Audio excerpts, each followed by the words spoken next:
All right, we're live for another episode. And on today's episode, I interview a life coach, author, speaker, musician, yoga teacher, and leader on workshops on overcoming anxiety and stress. Welcome to the Winner Circle, Keith Macpherson. Thanks so much, Derek. I feel like I won something just being here, able to connect with you finally. Yeah, I'm excited that we have the opportunity to at last connect as well. And I'm excited to hear more about your story and share that with the audience.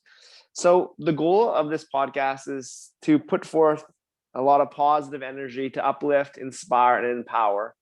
Things are pretty chaotic in the world right now, and I like to keep things light and inspiring. So let's focus on what you love about your world right now, Keith.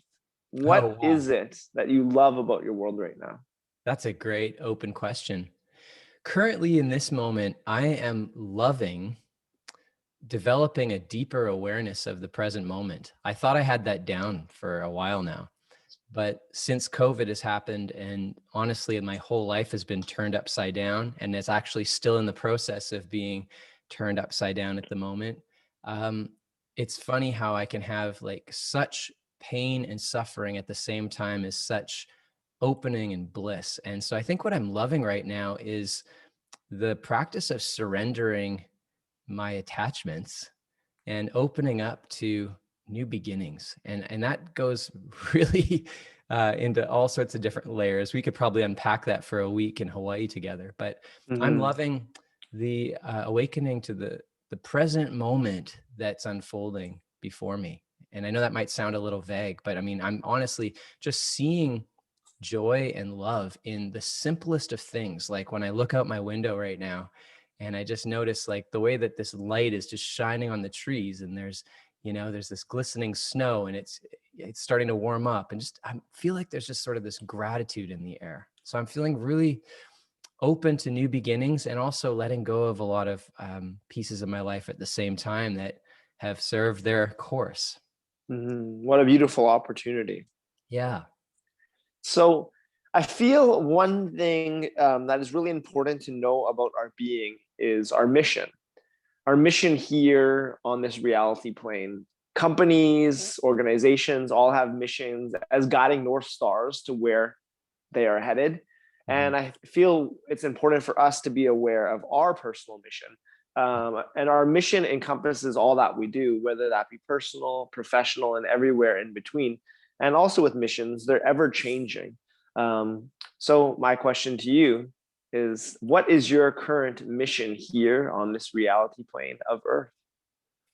Well, that's just been getting another major update too. I would say the working version of my mission that I'm most aware of is to be a channel on this planet of unconditional love.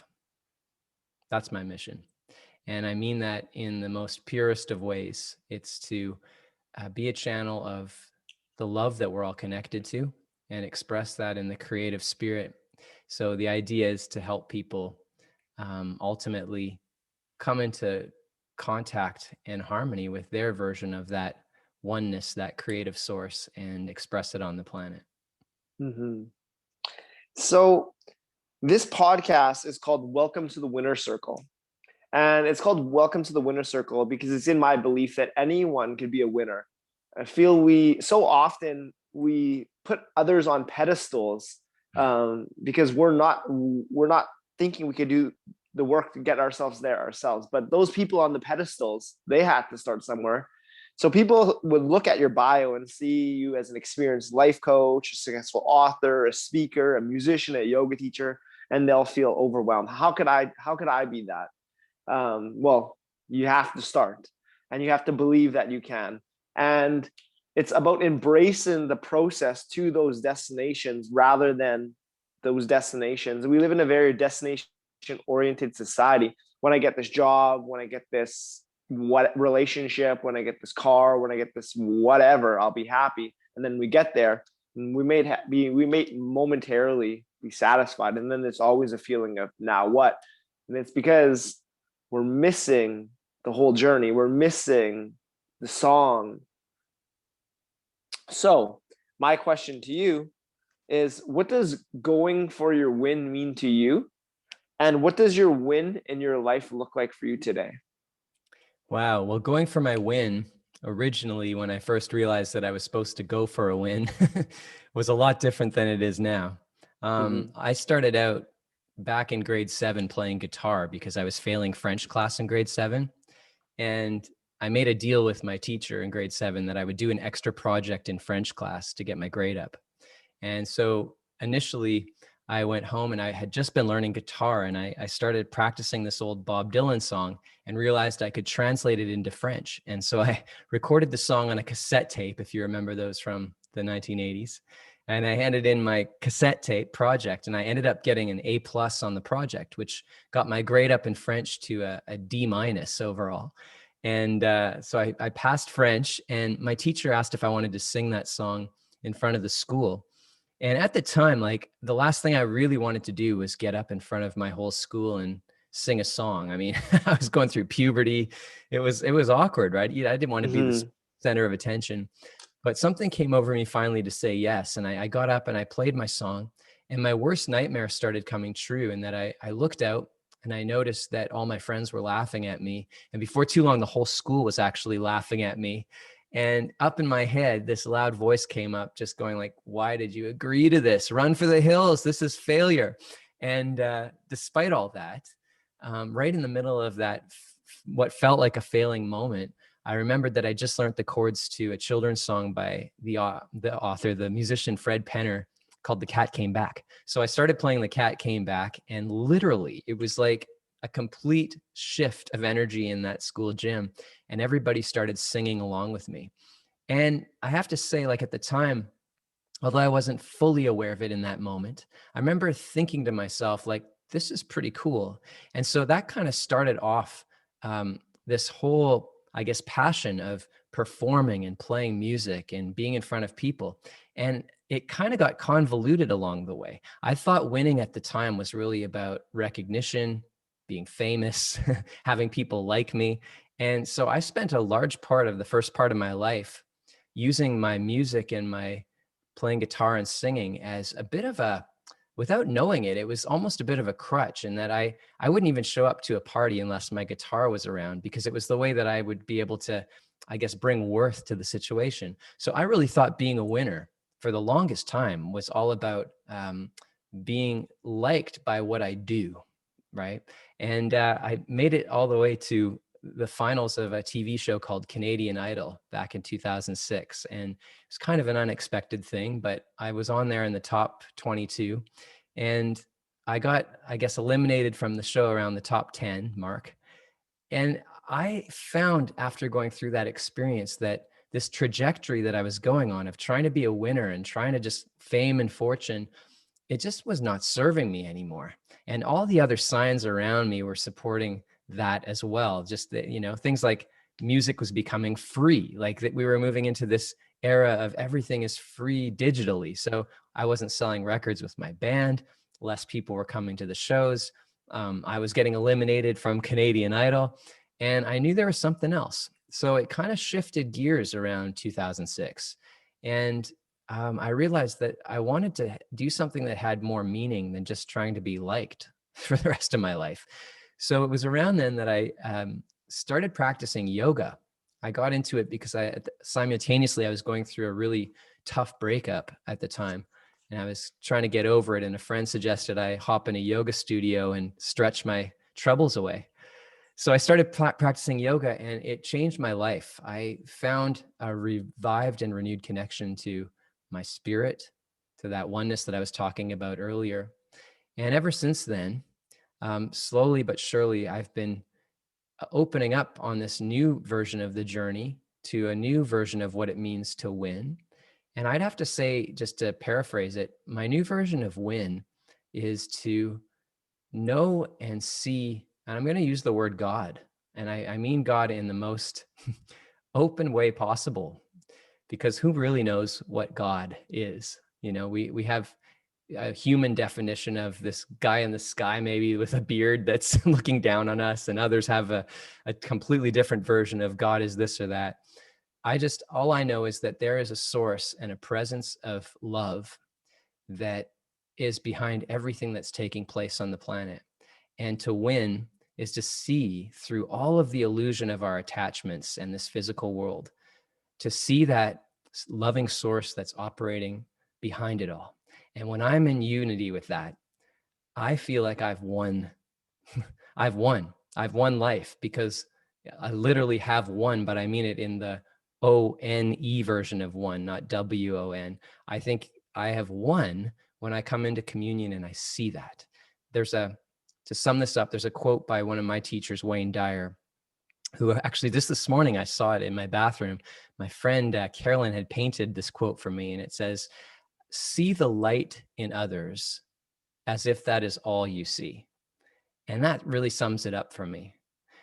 To be in that space of winning, in the oneness, is to see that.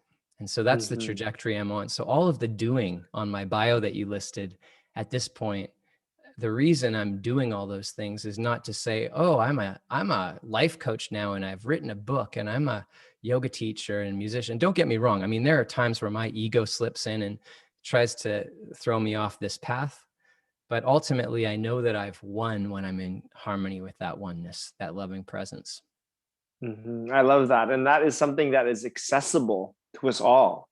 No Yes. matter what stage on the path we are, we could set forth on that version of the win, on that one. So we're going to invite your ego into this conversation for a moment. Yeah. And I'm going to ask you about your biggest wins on your path and your journey thus far. What are some of the accomplishments that you are most proud of? Well, I'd have to say, like, the writing of my book, Making Sense of Mindfulness, felt like a great sense of joy and accomplishment. And I still am in awe that that happened, because I started writing that book several years ago based on a morning practice. I have a morning writing practice. And one morning I started writing in my journal, and my hand just kept going. And I was kind of cued from that source, you're going to be writing a book. And 5 years later, after writing most days, this turned into this project of what's called Making Sense of Mindfulness. So I'd say that was one of my most joyful wins and experiences so far. There's been several. I mean, I think also all of the traveling and music that I performed with my bandmate Renee, I used to be in a band called Keith and Renee, was just pretty phenomenal when I look back now at it. It kind of gave me this playground to really have some incredible experiences. We toured all over the world. We opened for some pretty incredible artists, including Jan Arden and Dean Brody and Tegan and Sarah. And we played a bunch of major festivals. We released 6 albums. That was quite a amazing trek. And most recently now, I'd have to say probably it's the speaking that I'm doing, the being able to get up in front of audiences and not only play music, but inspire people with channeled words, and just this whole movement towards mindfulness and presence. That feels like a really new piece that's emerging as well. Thank you for sharing all that. You mentioned an AM morning writing practice. Is that stream of consciousness journaling, or what kind of practice did you have in the morning? And what role has journaling played in your life? Yeah, that continues to evolve as well. I love that we're talking about journeying on this podcast, because everything, I feel like I'm just on this journey. So I'm not sure the full destination of where it's going, but my writing practice has evolved over time. How it is right now is in the morning, I get up early. I've been getting up between 4:30 and 5 a.m. And I do a yoga practice. So I get my body moving right away, because my cortisol levels are quite high when I wake up, because the body sends cortisol to wake us up. And then so I do the yoga, and then I sit and I just commune with that oneness. I close my eyes and I make my intention to be in communion with that inspiration. And as I be with that, words and ideas and creativity just starts coming through. And it's different than my busy mind. It's really hard to put words on that, but there's a complete distinction between my busy mind and the creator. And the creator comes through, and I get cued, and I have my journal right there, and I pick it up, and I just write whatever I am hearing. I just write. And Some days I get about a paragraph, and other days I have pages. And I also just discovered this amazing app, Microsoft OneNote, which is amazing. My friend Dave just opened me to that. So I also now have been doing some speaking into that app, where I'll just push the voice recorder and channel through the words of speaking, and it types it out for me. Hmm. Yeah. So how do you find writing versus speaking? Like there's a difference between the two, I believe. Uh-huh. I haven't given that a, a lot of thought up to now. That's a great Hmm. question. I know that the writing feels like it's coming through the hand. I'm definitely a big fan of handwriting versus typing. I think Hmm. there's some sort of a direct connection to the actual moving from the um, non-physical into the physical form. It's like a birthing almost. So when I'm writing with my hand, I feel like I'm channeling. Like I said earlier, I'm a channel of love that's coming through to be expressed. And it's not always happy thoughts. Like love can be quite painful at times too. So I'm writing. The voice, I think, is really sound vibration. You know, in this physical plane, we're attuned vibrationally, and there's the sound of spirit coming through. So there's something about the toning and the voice, I think, that has a different expression than the writing. So they're both creative opportunities. They're like instruments, if you will, that the artist is playing. That under what's behind the instrument is the spirit that's trying to express into this world. Hmm. And we're all different artists. So maybe for some of the listeners, writing by hand is better for you in the morning, or others, maybe it will be like with that Microsoft One, like vocal, like doing a voice note. Or maybe it's for Absolutely. someone that's typing. And that's the joy of this, is we get to experiment and we get to um, inquire what works for us. And again, note that could be continuously evolving.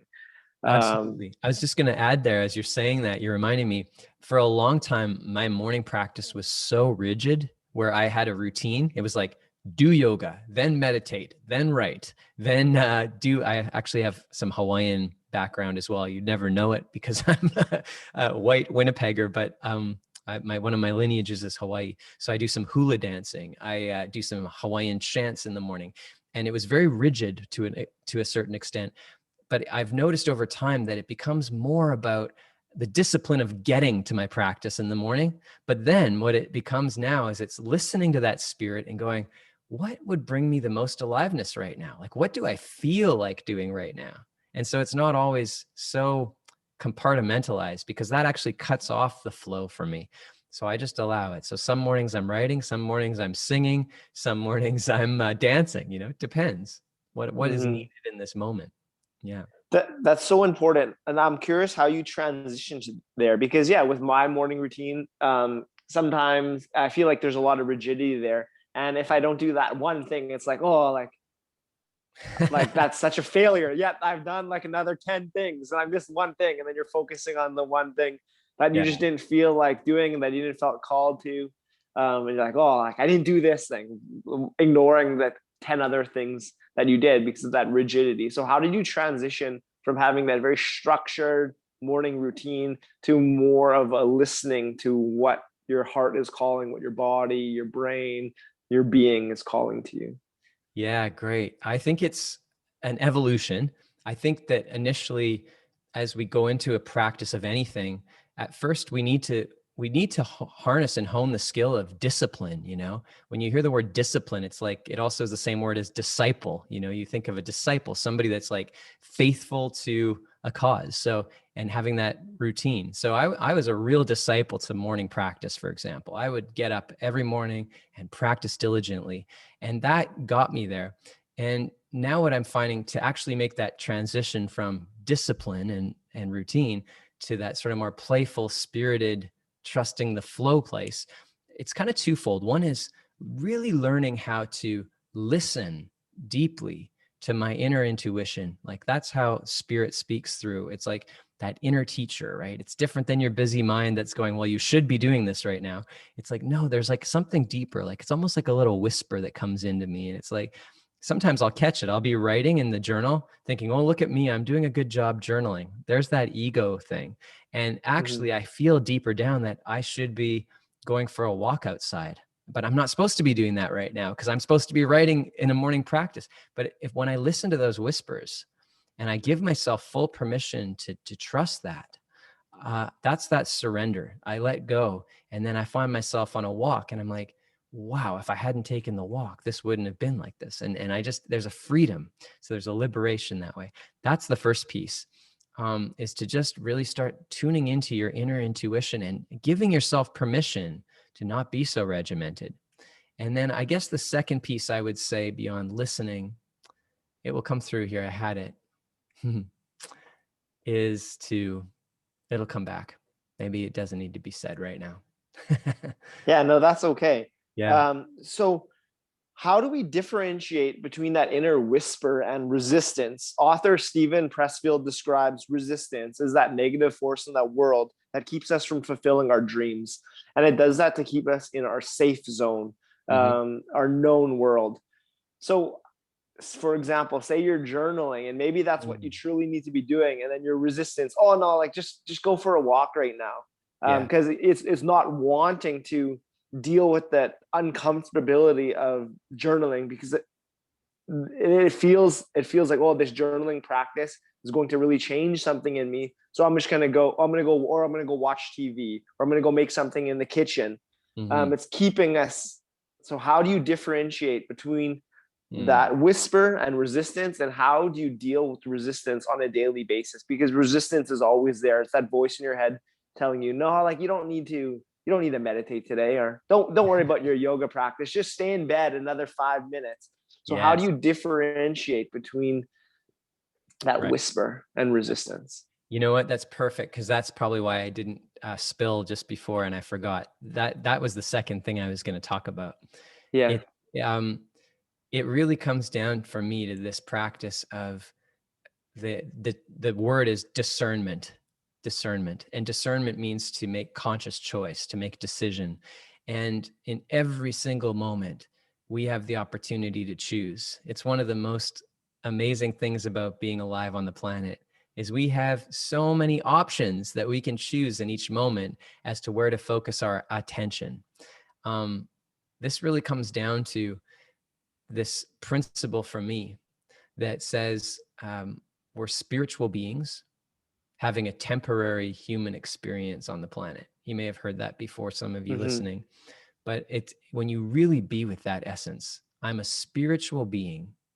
That, like, to me, that means that we have no beginning or end or deadline or time bound. Like, we are unlimited potential. Like, the spirit is, it doesn't operate in this physical linear time. It's like, it's unlimited.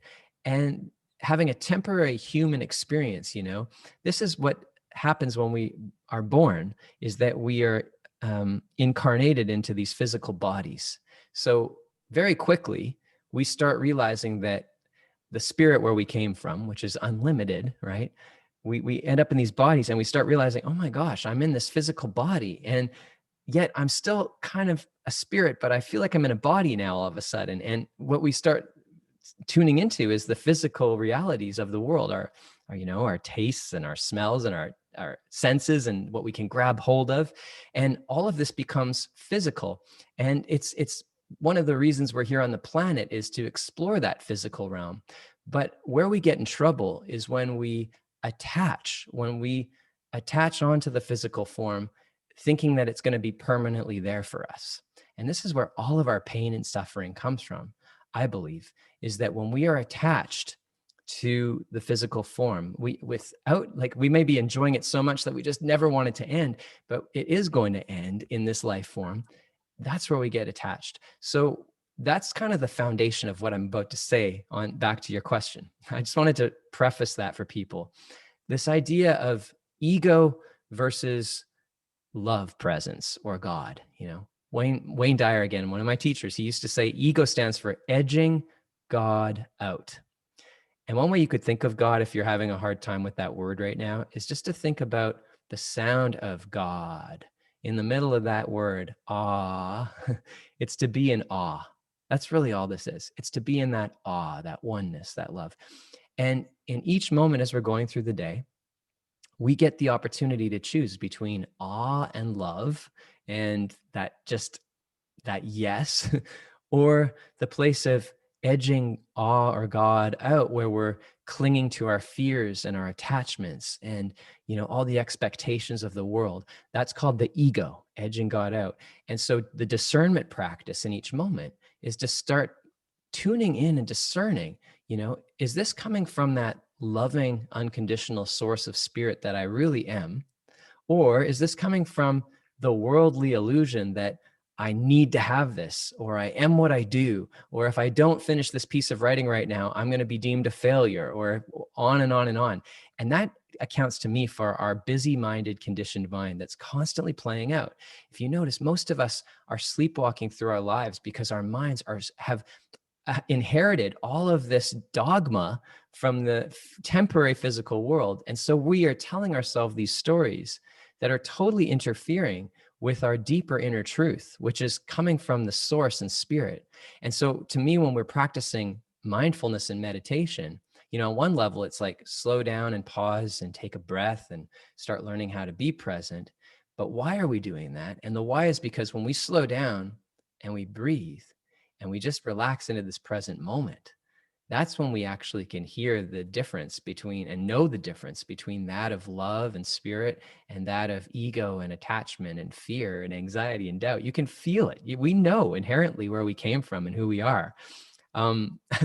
There's a quote from Woodworth, the poet, who said, I'm just paraphrasing it, but when we're born, we fall asleep. Like when we come into this physical world, we fall asleep, meaning we forget where we came from. But we came from this place of infinite source that has no physical body. It's everything. It's like it's love.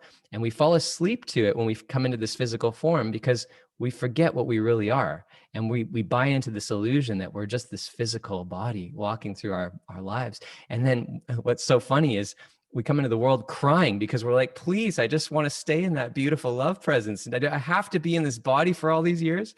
And then we go through our lives, and Wordsworth in his poem, more eloquently than this, says, then we die, and we die laughing because we're returning back to this place of the source, the love. Well, everybody else here on the planet is crying because they're attached to us, right? The physical form's attached. They're all crying while we're laughing, going like, like to me, that's the ultimate hero's journey. It's like we are constantly evolving in that way of like, Richard Rohr would talk about it. He says we are, everything has order. We're in order, and then we are in disorder, and then we are in reorder. And we just keep circling that all the time of like, we're in order. We come into the planet, we're in disorder, trying to figure our stuff out, and we reorder ourselves, and then we die and we go back into order. And it's happening on many different levels. Is this too much, or I don't know? I'm just No, that's great. So yeah. we started examining we got here by talking about your morning routine, where you wake up, you do a movement practice, you do some journaling. So let's just continue on your essential daily habits and routines. Sure. What are some of them that have been most beneficial for you?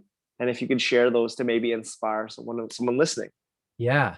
Well, I actually just created a whole journal book around this called My Conscious Life to try to capture some of what I've been practicing. And so some of the things I think are most important during the day, and I've outlined in this journal, things like as simple as hydration. Make sure you're drinking water. That's what we're made up of. And to stay in the flow, to be drinking water all day long, to make sure that you're moving, whether that be some exercise or dancing in your living room between clients or meetings. I think movement's really key. There's also the idea of meditation, slowing down and taking the time to just be still and listen and start tuning in and focusing your mind instead of it running you start tuning into it. I think also the art, like I was saying earlier, of writing things down is really important. I think reading and meditating from a form of meditation called contemplative meditation is really important. And what that is just, choosing some sacred writing and reading just a passage from that writing, and then slowing down and just letting that writing speak to you on all the different levels. What did the author mean when they were writing this? What does this literally mean? And then going deeper, what does this mean for me right now? What is it that my spirit is trying to convey in this today? How might this tune into the rest of my life? So I think that's important. Having some guides like that. I send out a daily intention email every morning to my community. It's just some positive messages that have come through spirit. And I think reflecting and meditating on those kind of messages every day is important for mindset. So we're trying to work at the mind, right? The body, and then the spirit. So I think if you can connect with all three parts, you'll find yourself in more and more alignment all day long. Mm-hmm. Yeah. So we've got an opportunity to learn a bit about you so far, and I want to just trace things back to your origin story. You mentioned your origin story in musician, when your teacher asked you to start in front of the school. You talked to us about how you started your yoga journey when you went into yoga to recover from a breakup upon a friend's recommendation. Uh-huh. So let's just start from the beginning, though. What got you curious to music, to yoga, to journaling? Let's just, like, as far back as you want to start, let's just kind of talk about your origin of the hero that is you. Wow. Well, if we go way back, I almost feel like I came out of into the world from my mom, just like musically inclined. I remember my earliest memories of music was sitting in my grandparents' living room, listening to an old reel-to-reel player that they had, and it happened to be the music of John Denver. And I just fell in love with that music. I remember sitting there in this little rocking chair listening to that music. And whenever the music would turn off, I would scream and say, "Put it back on. I want more music." So there was a part of me that was always really attuned to just that sound vibration. I used to pretend I was putting on concerts when I was a kid. I would set up, I'd drag my brothers into the room, and I'd also set up teddy bears, and I would literally stand on my parents' kitchen table and pretend I was performing. And, I had a lot of musical icons when I was a kid that I looked up to, very early on. Fred Penner, I mentioned him earlier.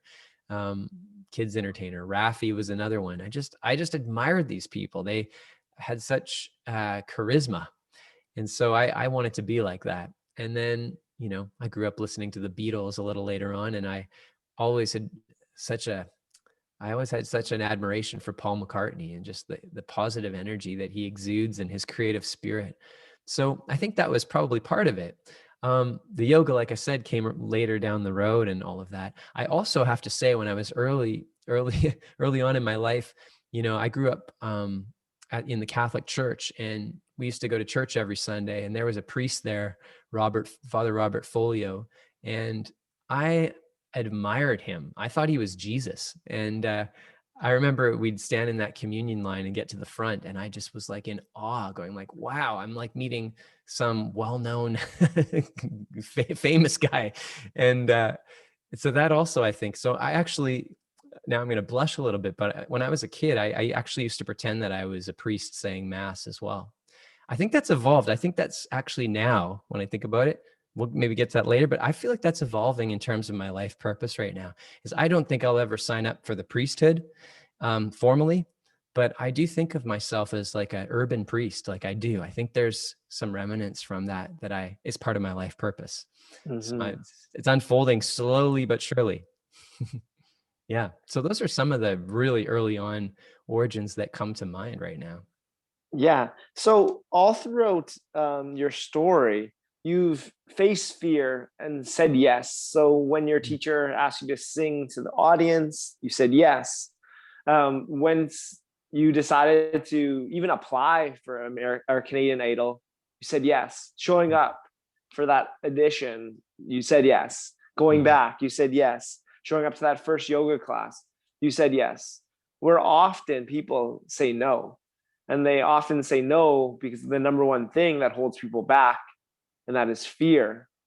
So how have you successfully overcome fear on your path? And what would be your advice for that hero standing at that step, at that edge of should and must, and they're staying in the shoulds?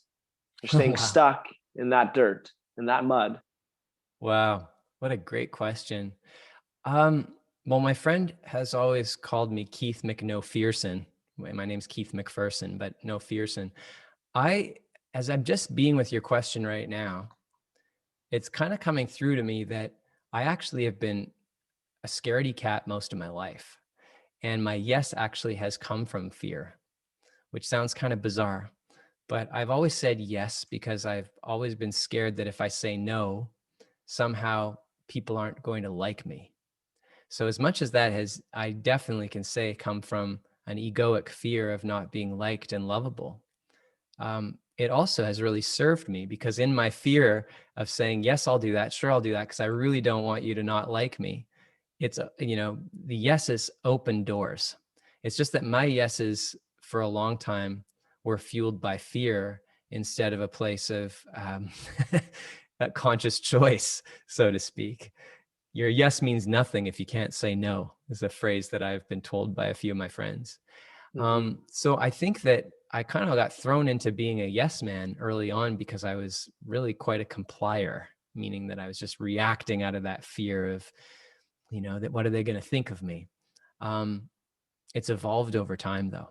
And so I'd say if you're on the other side of the fence where you're saying no all the time out of fear, why are you saying no? All right, what is behind that fear? It might be the same thing as to why I was saying yes. It might, I might not do a good job. I might fail. So I might as well just say no. And don't get me wrong, there have been times where I've said no out of fear as well. So in those moments in my life where I've been there, I'm often saying no for the exact same reason as well, where I'm like, I don't want to do that because I could fail. I think failure has been another major reason why I would say no, is my fear of failure. A phrase that kind of has landed with me is you can't fail. You'll only get results. So whether you say yes or no, you're just going to get a result to work from. So, this time around, if I said no because I was just so scared, I'm going to get a result and maybe I'll miss out on the opportunity that was presented to me and I'll be upset about it, maybe to the point of beating myself up to the point where I'm like, oh, why did you say no? But it produces a result that makes me realize, okay, well, my life's not over. And, there is a divine creator I have access to. What is the yes that's opening up here in my no? There's always another Mm-hmm. way. There's always another way. So even if you think that you screwed up and you made a mistake and it wasn't going to work out for you, the truth is actually, no matter whether you say yes or no, it's going to open up a door and it's going to open up an experience for you to grow and learn and continue on. And so to me, it's a bit of surrendering, like getting out of the way and starting to learn how to listen again to that inner spirit, that inner source, and to really trust where it's guiding you to be. And then the more resonant you can be, as opposed to saying yes or no based in anxiety and fear and doubt, you're saying yes or no based on that inner authority, of like source. So Mm-hmm. that's kind of what I would say around that. Yes. And there's always an opportunity for learning if we choose.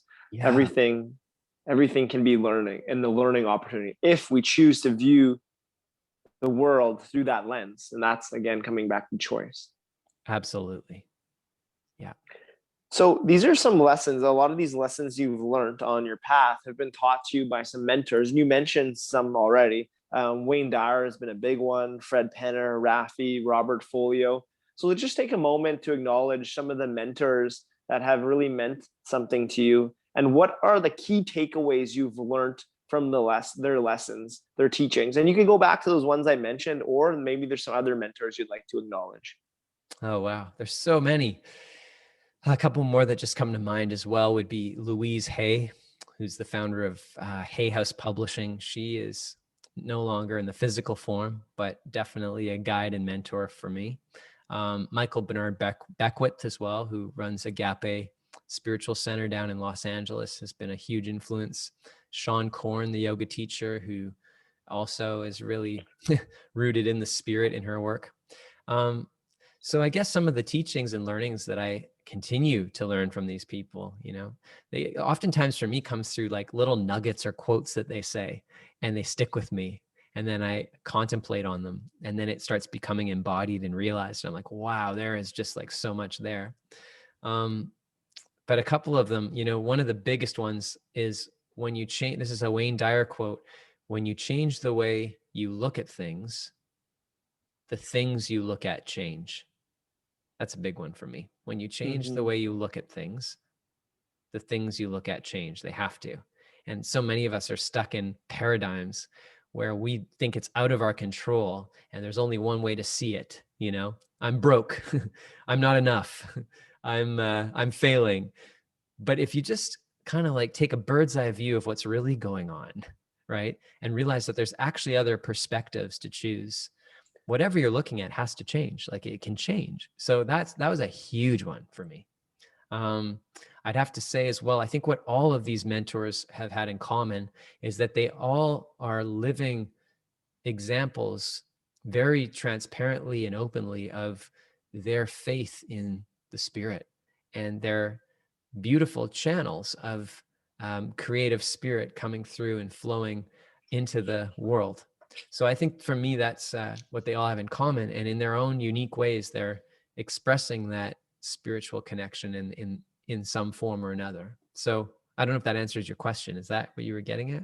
Yeah, that's absolutely where I was getting at. Cool. And transitioning into our next point, it's not been all rainbows and roses for you on the path. And some of Right. the challenges you've mentioned so far have led to such profound opportunities for growth. When the kids were laughing at you when you were singing, you pivoted, and that transformed that experience. When you were dealing with a breakup, you pivoted and you went to yoga, and that was like another transformational experience. So let's take a moment now to just talk about some of the challenges you've overcome, how you've overcome them, and Important for us to be transparent and honest with ourselves.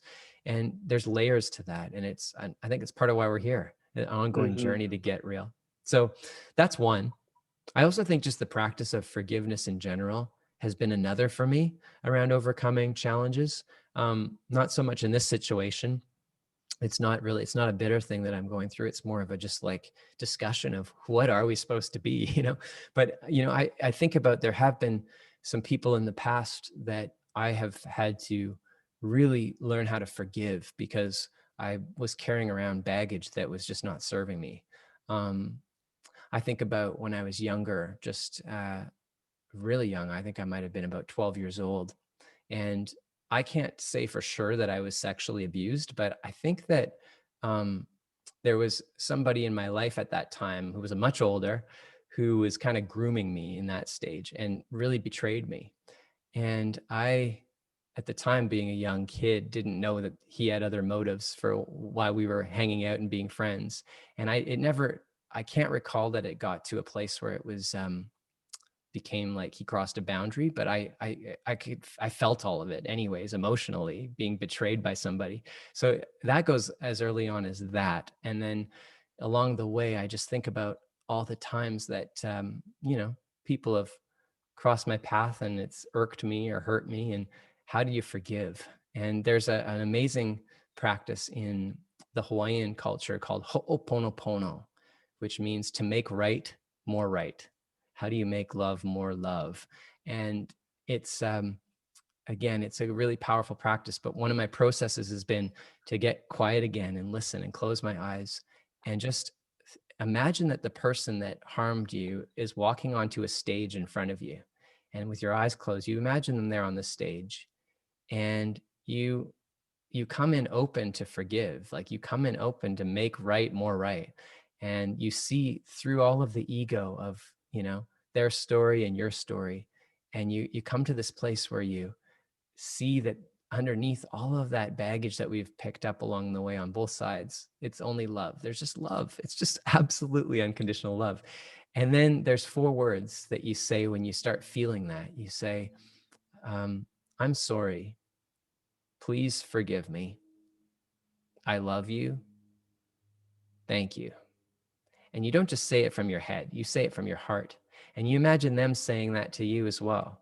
And then if there's any remnants that happen where you're like, oh, still some baggage, you stay there and with them, and you allow the light to come through and until you feel again the next layer drop. And then again, you say the same words again, I'm sorry.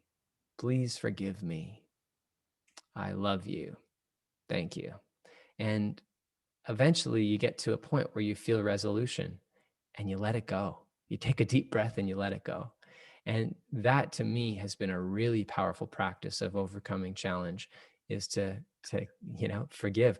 There's a Mark Twain quote that I first heard from, again, you guessed it, Wayne Dyer. He says, "Forgiveness is the fragrance that the violet shed on the heel that crushed it." I'll say it again because it took me a bit to process, but forgiveness is the fragrance, the smell that the flower, like the violet flower, sheds on the heel that crushed it. Like, no matter what happens to you in your life, if you can get to the place of that violet that sheds its scent anyways, no matter what. I mean, what a place to live from, where you realize that you're only here for God. So everything else is illusion.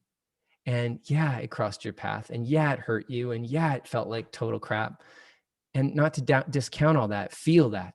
But at some point you get to the place where it's like, I need to forgive this because it's not even harming them anymore. It's harming me. So I need to let go so that I can be free. And when you let go, oh man, those are exhilarating moments where you just feel this like love and bliss and joy where you can't get enough of it, So yeah, that's hopefully that answers that one. Absolutely. And it all starts within. And I really Yeah. appreciate your authenticity and your vulnerability, because in the world that I live in, the way I view the world, I think our world needs a little more of that, more authenticity, more vulnerability. And it starts with us. It starts with us being the change. And you are doing that. And I strive to as well. Thank you. Yeah. We've mentioned love. Love has come up a lot in this conversation. So let's take a moment to examine that word, that thing, that state. What does love mean to you, Keith? Wow. Well, I just got another quote that says, love is letting go, or love is letting go when falling in love fades. No, love is, let me phrase this again. Love is what happens when falling in love fades away. That's the quote. Love is what happens when falling in love fades away. And I think that's what love is it's actually, I think in our culture have come to commercialize love, and we've come to define love as a feeling and, almost an identification with the physical form of like, I love you because you're so beautiful and hot and gorgeous. And I just, or I love that car. Or I love that person on the podcast, or I love, and it's like, it's kind of a younger version of what I think that's more lust, right? But when that fades away, I just even think about when you get married and you're so in love with the person, just love you. But when that all fades away, all that infatuation, and what's left over is actually what the love is. And that love is a different form of love to me. It's not a worldly love. It's a spiritual love. It's a love of the Creator. It's the divine presence that is the reason we're sitting here right now. The only reason why, it's in everything. So it comes back to me, to that place of love is seeing that and embodying that and experiencing that in everything that you see. But it's not of the physical. It's really hard to put words on it because it's nameless, but it's, it because it's who you are. It's like, it's who we all are. It's what everything is. It's what draws us to each other. I feel like all of the heroes' journeys that we're on, we're just all trying to find our way back home. Like, we're all trying to find our way back home and know it for the first time, like know it in this place of love, and we bang up against walls and we get into conflicts and we try things and they fail. And it's all love. Like, it's all love that's like propelling us forward back to know it for the first time. So I don't know if I'm doing that justice. I've never been asked the question, what is love? But I can tell you, I know it when I'm with it. Like it's here right now. It's always Mhm. here right now. It's presence. Love is presence. I Love is, feel that. yeah. Love is aloha. That's another way to say it, to exchange the sacred breath together, and aloha. And love is to be happy with. It's to be here with whatever life is presenting you. It's to be with it and to open yourself to it and to realize that it's in everything, always, and everyone, always. If we choose. Infinite and always, if we choose. We don't even have a choice in this, though. No? Well, I mean, we can, yeah, if we choose to like tune in, we'll experience it. Yeah. But like we don't have a choice, because even in those moments when we're in our egos and we're all bent out of shape, like love is still there. Yeah. It's like unconditional, but we Yeah. just tend to, like, our radio frequencies have dialed out in the moment sometimes. It's like, but it's always there. And if you're right, if we choose to attune our radio frequency to it, you'll see it. It will be, it's there. It's in Hmm. the listening of your eyes right now. It's in this sacred moment that we're sharing. It's in the listeners that are here with us, both in this time and listeners that will listen to this for lifetimes. It's like, it can't be contained. It's Yeah. always here. I agree. I agree. Hmm. So through it all, Keith, through all the highs and lows that is inevitable with Mhm. this life experience, what has been the greatest life lesson you've learned on your path that is speaking to you right now that you'd like to share? I would say it's an old phrase: let go and let God. Um, I got to get out of the way. Not that it means I need to be passive, but I need to let the Creator do the work. Like I need to surrender myself so that the Creator can work through me. Hmm. And I recently said that God and Creator, like, that's my CEO, my life CEO. So I take all, it's like another version of this would be, there, but for the grace of God go I. This is all for God. This is all, honestly, for the Creator, the source, whatever you want to call it. This is for that presence. That's why we do everything we do. And Hmm.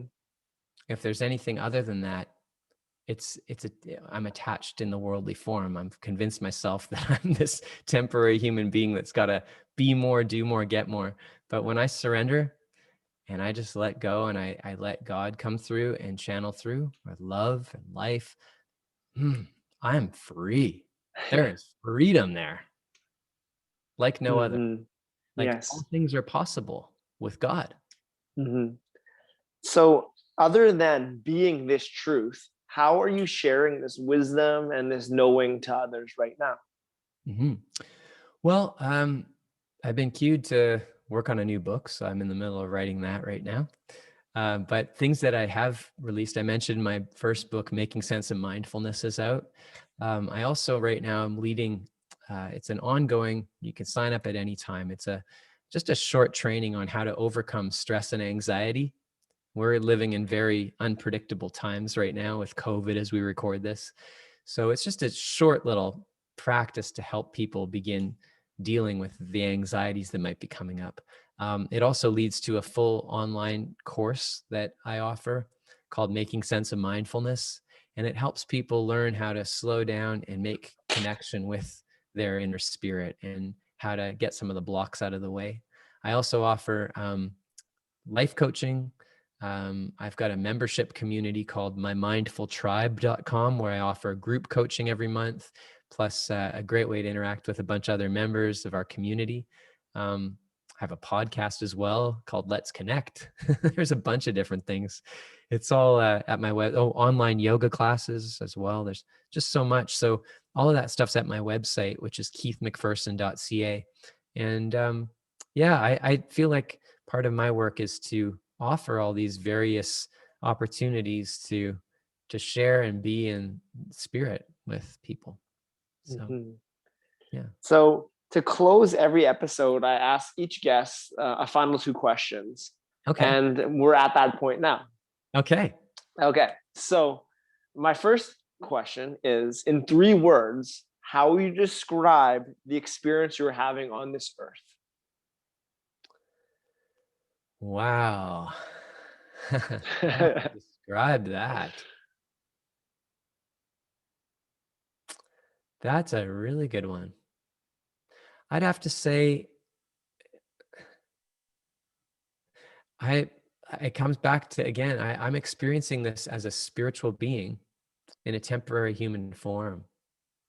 So that's how my experience on earth is right now. I feel like I think of the symbol of the cross. I know I'm sounding like my old Catholic roots here, but I tell you, I have so much guilt and shame about being Catholic because it takes such a bad rep because of the worldly crap that's happened there, Mhm. with all the scandals and stuff. But honestly, however you access the spirit, whatever form, whether it's, through that, I'm thinking of the symbol of the cross right now, because Okay. for me, that represents, when you think of the cross, like from left to right, the horizontal, that's like, to me, it reminds me of our humanness on this earthly plane.